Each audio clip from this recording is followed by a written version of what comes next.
Professor Carter Snead. Now, he has been a friend and ally for a very long time in the battle for life, in the development of the culture of life. And let me just tell you a little bit about him, and then we'll hear directly from him in this important conversation.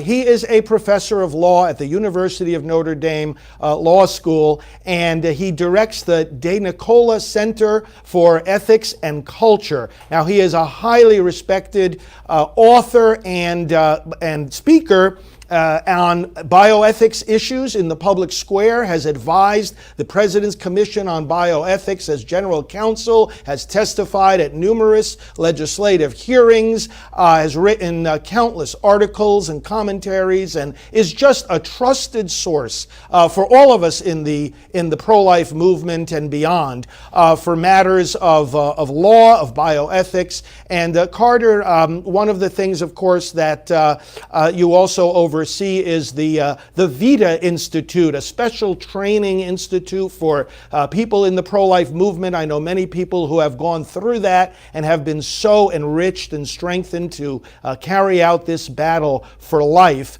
So I really thank you for all that you do and have done and will continue to do for us, and welcome to our program today. Great. It's wonderful to join you. Thanks for having me on.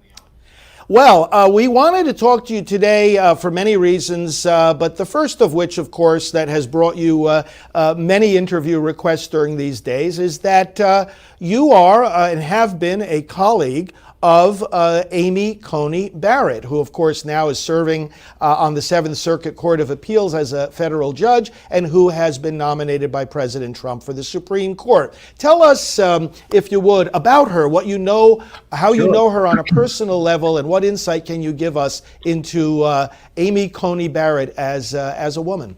Absolutely. I met Judge Barrett 16 years ago when I was interviewing for a job here at Notre Dame, and we've become wonderful friends. We've been friends and colleagues for over 15 years. Her family and our family are close. Our kids, we have kids roughly the same age, and we spent a lot of time with the Barretts, and they're an amazing family. And Judge Barrett is an extraordinary person. She is obviously brilliant. She's so brilliant that she's captured the attention of a lot of folks who are used to dealing with brilliant people, but she exceeds even the standards that they're used to seeing. But the most important thing about Judge Barrett is that as brilliant as she is equally kind and generous and warm and just a fantastic person. So selfless and generous.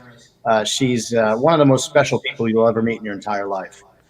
It is certainly wonderful to hear the good things that are being said about her from across the ideological spectrum. That's one of the things that has impressed me, not only in these recent days, but from the time in 2017 when she was nominated and confirmed for the Court of Appeals, that people across the ideological spectrum acknowledge her brilliance and also her ability to do the work of a judge. And we'll talk a little bit more about that and her judicial philosophy. But tell me also, in terms of her personal life, tell me a little bit about her family. She's the mother of 7, is that right? She is. She has 7 beautiful kids, including 2 children that she and Jesse adopted from Haiti. And her youngest, Benjamin, has special needs. He has Down syndrome.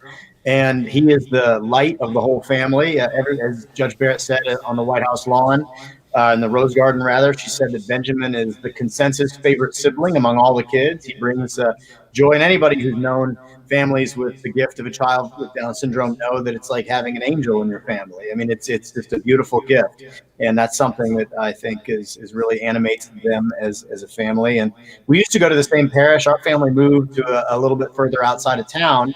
But we were parishioners at St. Joe Catholic Church, which is a wonderful parish. Father Kevin Rousseau, CSC, is the pastor. And Amy is, again, a brilliant teacher. She's been recognized 3 times by the student body as Teacher of the Year, which I think is a record. She's obviously published in the very finest and most elite law journals.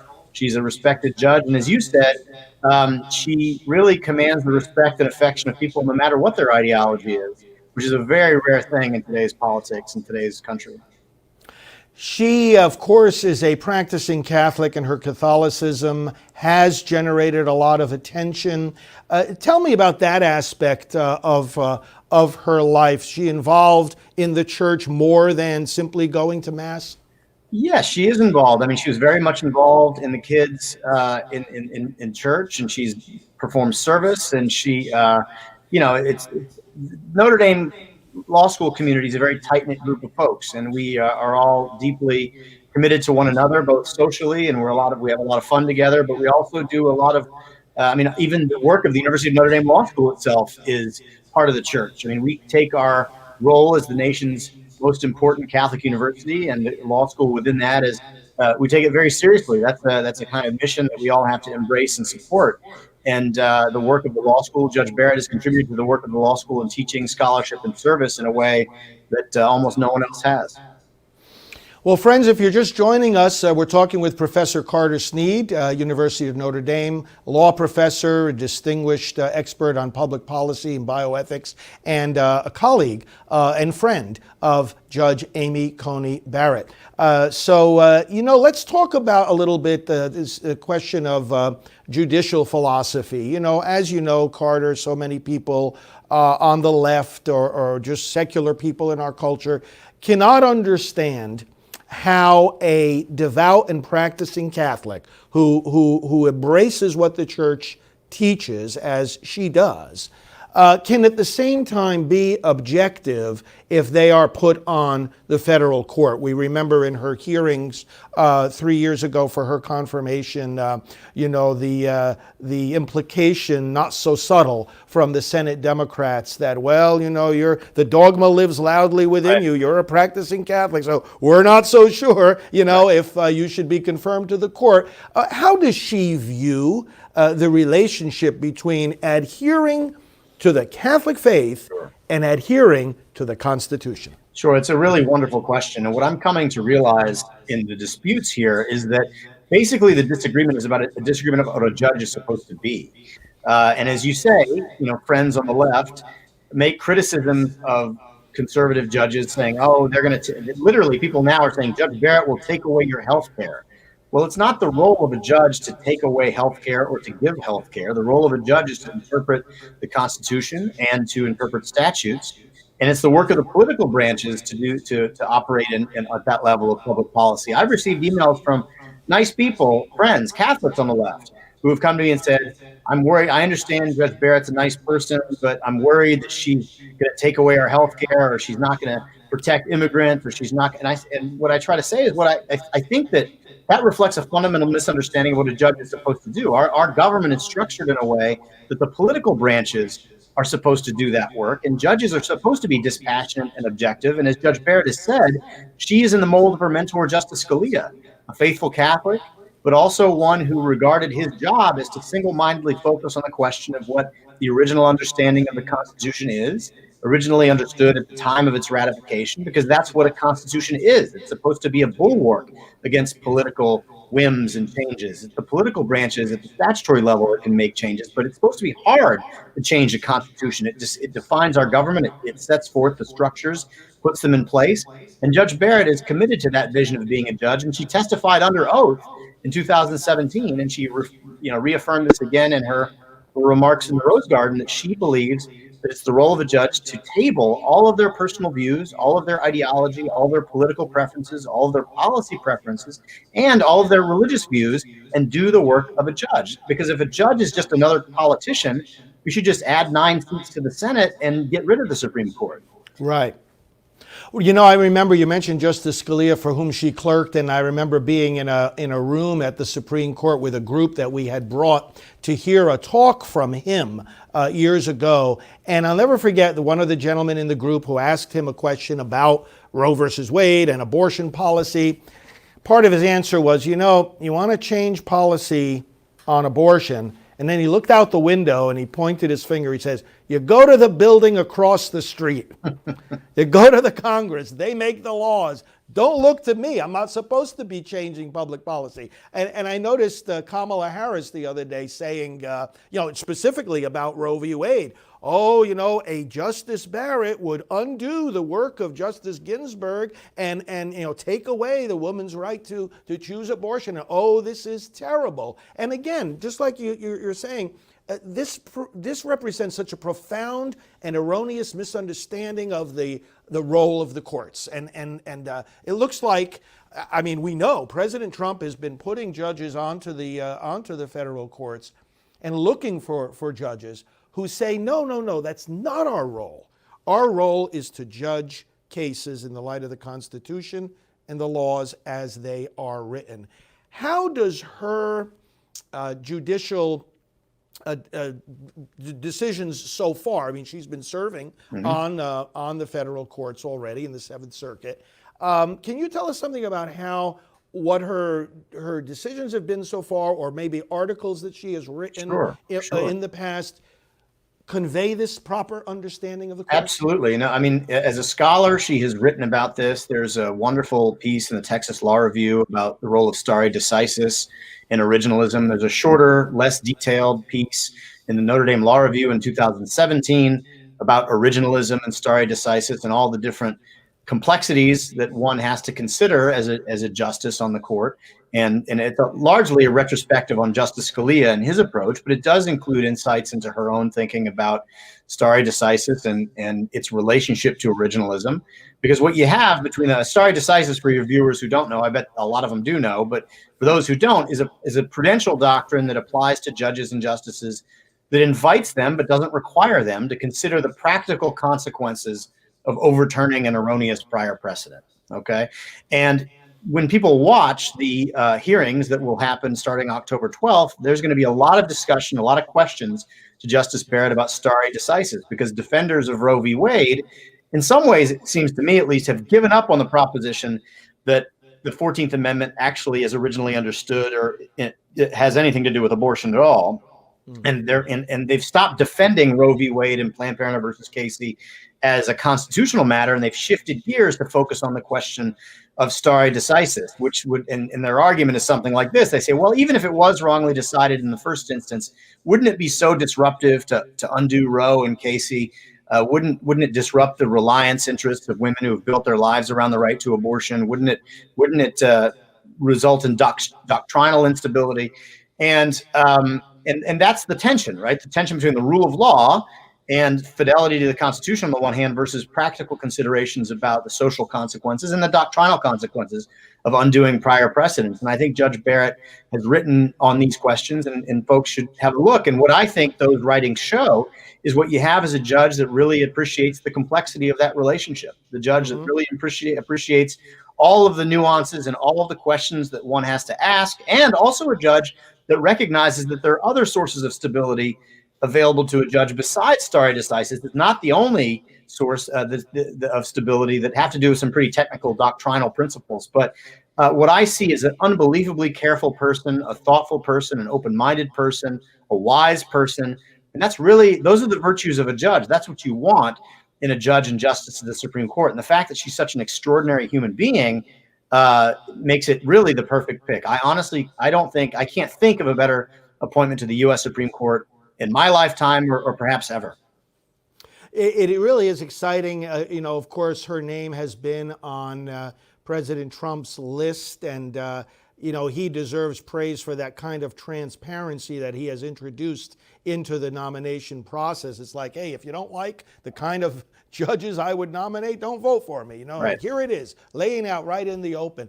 I wonder how, I don't know if you can provide any insight on this, but even just to have your name published on a list like that before she was selected, that must generate quite a sense of awe and perhaps surprise and conversation with somebody. Say, hey, you might be on the Supreme Court before long. It's very strange. My wife and I were talking about this. We had the great honor of being in the Rose Garden for the announcement. About 20 of us from Notre Dame Law School went to that event, including Father Jenkins and the dean of our law school went to that event, and we're honored. But the weirdest thing of all is that when Judge Barrett came out and gave her remarks, it was really just our friend up there speaking calmly and humanely. And I've seen a lot of people speak on very, very high profile stages with very high stakes. And I've never seen anyone as calm and centered as Judge Barrett was. And my wife commented, she said, it's so strange to know someone before they become so famous and important. I mean, we've met a lot of Supreme Court justices, but to have a very dear friend who you knew before that was even on anyone's radar screen ascend to this level is surreal, but it's also wonderful. You know, Carter, a lot of people, and for those that are just joining us, we're with Professor Carter Snead, a colleague of Judge Amy Coney Barrett there at the University of Notre Dame Law School for many years, and has known her and her family. And we're discussing her now as the new nominee for the Supreme Court. Carter, many people are praying for her now very, very intensively because they're concerned about having seen the way that Senate Democrats treated Brett Kavanaugh just a very short time ago, with that confirmation process that they turned into a sham. They turned it into a really a national disgrace. And, you know, people look at Judge Barrett and say, you know, she's such a gracious person, a mother of 7. You know, what can they possibly do, you know, to attack her? And yet we know that there will be attacks. Walk us through what you expect to happen in these next few weeks. What is she doing now to prepare? I know there's a whole process that has gotten underway now. Yeah, she's today as we speak. She's meeting with the U.S. senators. I saw this morning that she was traveling to Capitol Hill to meet with the senators. These are brief meetings where they kind of get to know one another. Senators who have specific questions will ask those questions, and if they have particular concerns or priorities, they'll be raised at that time. But it's basically a kind of getting to know you experience. I was disappointed to see that some of the Senate Democrats, including the minority leader Chuck Schumer, are refusing to meet with her at all, based on the demonstrable falsehood that she said she will vote to overturn the Affordable Care Act. That's simply a complete mischaracterization of her words, and really, honestly, a serious disappointment that a public figure would make those comments. But she's sitting down with those folks, and then October 12th, the Judiciary Committee, which is a committee in the U.S. Senate, will have hearings, and there'll be questioning from the majority side and the minority side, and it's at that time that we really should be watching carefully, because in 2017 there were some very ugly, I would say openly anti-Catholic things said in that meeting, not just by Dianne Feinstein, the very famous "Dogma lives loudly" comment, but Dick Durbin interrogated Judge Barrett, then Professor Barrett, about whether or not she was an Orthodox Catholic, asking very strange questions that you would never ask anybody. I mean, it reminded me of, you know, the old days with the know nothings and anti-Catholic bigotry, and, you know, do you have dual loyalties? I mean, how do we? It's really shameful, and I hope that the Democrats learned their lesson last time, because in many ways that mistreatment, that unfairness, elevated Judge Coney Barrett's status to a national level, and she's become a kind of icon for Catholic people, especially Catholic moms who see someone that they can relate to being mistreated in such a terrible way. And Judge Barrett's personality is so winning that they're going to be in trouble, I think, if they do that, but they may not be able to help themselves. They may not be able to help themselves is right. Remind us, Carter, of what the Constitution says about religious tests for public office. It couldn't be more straightforward. It forbids them. You cannot. There are no religious tests for office, and you know we have. And again, this came up in Justice Alito's hearings and Chief Justice Roberts. I mean, we have a lot of Catholics on the court right now, and it came up in almost all of them. It didn't come up with Justice Sotomayor, and it didn't really come up with Justice Gorsuch, because even though he was baptized Catholic, he practices in, I think, the Anglican Church, although I'm not sure about that. But it certainly comes up anytime you have a Catholic. The question becomes, well, are you going to take your marching orders from the Pope? There was a very funny Babylon Bee yesterday that said Judge Barrett communicates with holographic Pope and to tell her to do his bidding. It was very, very funny. I mean, there's all kinds of very funny means, and I have to say one valuable tool that one has is laughter and just to make fun of this silliness. But the bottom line is when a person is a person of faith, and especially a Catholic person whose church is so engaged in these social questions that are controversial, these are the kind of questions you get. These are the kinds of accusations you get. And I have to say, I wrote a pretty mild piece in the Washington Post defending Judge Barrett in terms of the virtues of a judge: honesty, integrity, open-mindedness, fairness. And I've been receiving emails that have been disgustingly anti-Catholic, Yes. using words that I would never repeat on your show. What should people be doing? You know, they see this process unfolding. What are some of the practical things our viewers should do now to support not only Judge Barrett herself, but a fair and swift confirmation process? Yeah, I think you hit the nail on the head a second ago, Father Pavone. I think prayer is absolutely essential here. We need to pray for Judge Barrett. We need to pray for her family and her children as these attacks unfold with her children who are old enough to understand what's happening to their mom and what's being said about them. She would be the first justice on the court, first woman justice to have school-age children. We have to pray for the senators to be courageous, because there will be temptations to abandon her, I'm sure, at certain points of the process. And if people want to become engaged, I highly recommend that they reach out to their senators and to express their strong support of Judge Barrett, and to make it clear that they won't stand for these unfair and unjust attacks. Write op-eds, write letters to the editor, call your senator, and express yourself, express your support for Judge Barrett, and especially in the face of unfair attacks on her faith and her character. Well, I'm sure that many of our viewers are going to do exactly that, and I thank you for your encouragement and insight both into the process and into the person of Judge Amy Coney Barrett. Carter, how can people connect and get to know better your own work? Absolutely. So I would encourage people to go to our website, ethicscenter.nd.edu, to visit the DeNicola Center for Ethics and Culture, which I serve as a director. Our mission is to support the university in the Catholic mission on campus through student formation and faculty hiring and culture of life work, as well as research and publications. And please go to that website. And for myself, I actually have a book coming out on October 13th called What It Means to Be Human, The Case for the Body in Public Bioethics. Be coming out from Harvard University Press October 13th, and is available for pre-order now. Again, it is What It Means to Be Human, The Case for the Body in Public Bioethics, and it has chapters that I think would be of great interest to your viewers. There's a chapter on abortion, there's a chapter on assisted reproduction, and there's a chapter on end-of-life decision-making, including assisted suicide. Well, we very much look forward to that book, and I look forward to keeping in touch with you as this process unfolds, and to being together with you again very soon in person. Professor Carter Snead, thank you. Thank you for being on the program today and for all that you do.